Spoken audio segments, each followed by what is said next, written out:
one and only Dessa Blanco Hello, it's your girl, the one and only from the Dessa University Blanco, of the Philippines Baguio. Welcome to my from the final University requirement of the for my Philippines Baguio. Phycology class or Bio Welcome to 102XY my class. final requirement for And my for today's Phycology video, class or I Bio will be sharing and 102XY class. discussing my favorite algae. And for today's I video, hope you enjoyed I this will be video sharing and presentation. discussing my favorite algae. I hope you enjoy this video presentation. My favorite algae is Chondrus crispus. This is the hierarchical classification of Chondrus crispus. As you can see, it is under the phylum Rhodophyta. I will now show you the phylogenetic tree of red algal plastid genomes. This resolved the deep phylogeny of the phylum Rhodophyta, and as I have said in the previous slide, Chondrus crispus is under this phylum.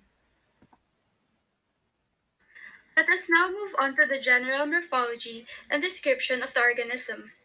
Chondrus crispus is a red seaweed and is also called Irish moss. It belongs to the Florideophytes, which is a group of multicellular red algae which comprises 95% of the extant species and most of the species with an ecological importance. The morphology is very variable and numerous forms have been described. It exhibits dichotomous branching and can be up to 15 centimeters long. The color varies from pale yellow through green, purplish red to almost black. In the gametophyte, a blue iridescence can often be found. Let us now talk about its distribution. The current geographical distribution of C. crispus is primarily determined by temperatures, and it may be influenced by global change and increasing water temperatures. Chondrus crispus is widely distributed in the northwestern and northeastern Atlantic and adjacent waters like the North Sea. It is considered as a cold water and euryhaline species, inhabiting the intertidal zone and is usually most abundant at 4 to 7 meters below mean low water. It can be found growing on rocks in lower intertidal and shallow subtidal zones or in pools in the mid-intertidal zone in exposed locations. The extensive distribution in estuarine habitats suggests a broad tolerance to light, temperature, and salinity. Let me show you the life cycle of Chondrus crispus. A non-motile spermatium fertilizes the carpogonium, which is retained on the female gametophyte thallus or syngamy. Within the cystocarp, the zygote is mitotically amplified, potentially liberating thousands of genetically identical diploid carpospores following a single fertilization event. The diploid carpospores produce the diploid free-living tetrasporophyte. Meiosis occurs in the tetrasporophyte, which releases haploid tetraspores, forming the free-living female and male gametophytes. I will now discuss the principal arguments for choosing Chondrus crispus as a representative of the red macroalgae and of the Florideophytes. It is a typical red seaweed, allowing for generalizations to other red algae. It is a well-defined species, which simplifies ecological and physiological studies. It has a complex multicellularity, allowing for comparisons and basic studies. It has a large morphological plasticity, allowing for studies on correlation among genotype, morphology, and environmental factors. It is a well-studied red alga, so background knowledge is available.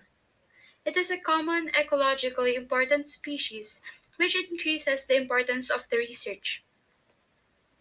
It is a relatively small genome with 105 mbp, which facilitates sequencing and genomic studies. It is easily cultivated in the laboratory, giving the possibility of controlled studies. It has three different life cycle phases, accessible in the laboratory and in the field, allowing for studies on effects of ploidy. Its cell wall is composed of carrageenan, with different types being produced in different life cycle stages.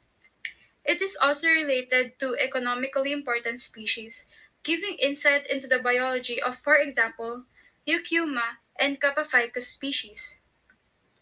Lastly, it is of commercial interest, which increases the interest in applied research. I have various reasons as to why I love this species, including the discussion earlier. The first thing I observed about this species is that it is very attractive. I really liked its color and shape.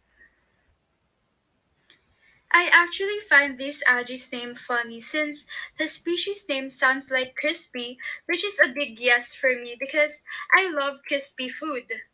Its name made me very hungry, and eating is one of my favorite hobbies, so I said, this is the one. Coincidentally, Chondrus crispus is edible. I am interested in studying this organism because it is one of the most commonly consumed macroalgae along with Palmaria palmata.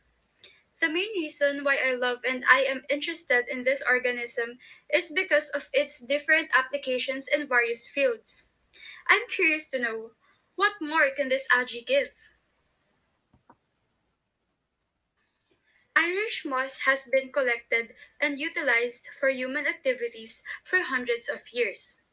It is not surprising that the earliest references about the utilization of C. crispus come from people living along the northeastern coastline of the Atlantic Ocean, where the alga has been collected for centuries as food and medicine.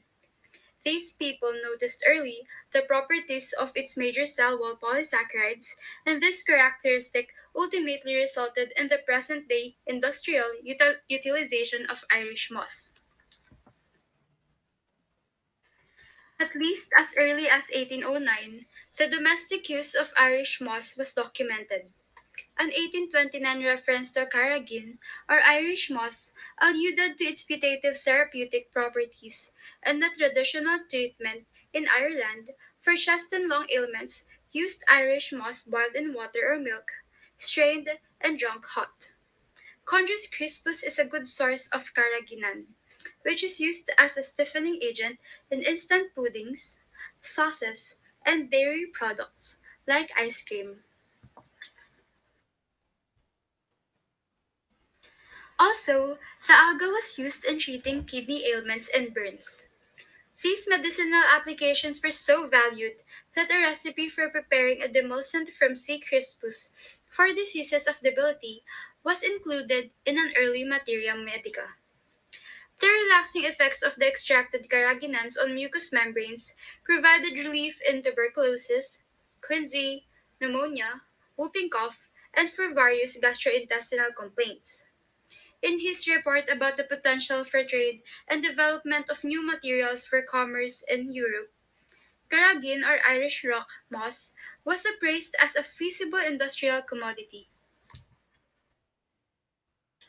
Events relating to World War II provided a catalyst for the rejuvenation of the Irish moss industry, particularly interdiction of the Asian sources of agar needed for bacteriology and penicillin production focused attention on alternative domestic resources in both Europe and America.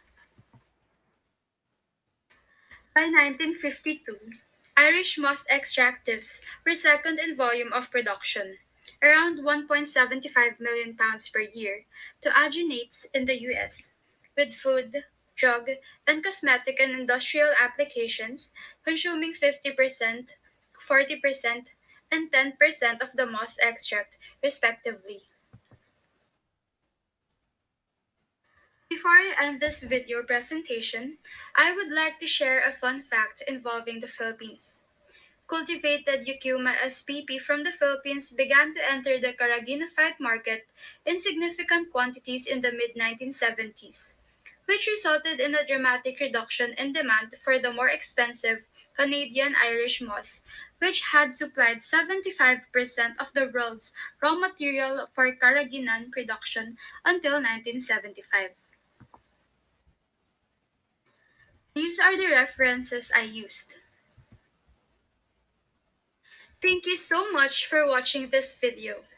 I hope you have enjoyed and appreciated algae as much as I do. Let us continue to take care of the wonders of nature.